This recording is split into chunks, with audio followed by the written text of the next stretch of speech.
بسم اللہ الرحمن الرحیم۔ عجوہ کھجور، اس کے فوائد اور اس کی برکات۔ رسول کریم صلی اللہ علیہ وسلم فرماتے ہیں کہ جو شخص صبح خالی پیٹ 7 کھجوریں اس نیت سے کھائے کہ میرے آقا کی نسبت ان کھجوروں سے ہے، اور میرے حضور نے فرمایا اس جسم کے اوپر کبھی بھی جادو اثر نہیں کرے گا۔ ہر روز صبح خالی پیٹ 7 عجوہ کھجوریں کھانے سے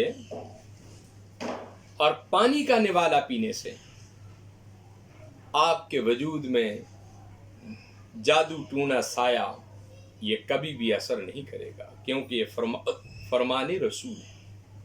وآخر دعوانا الحمد للہ رب العالمین۔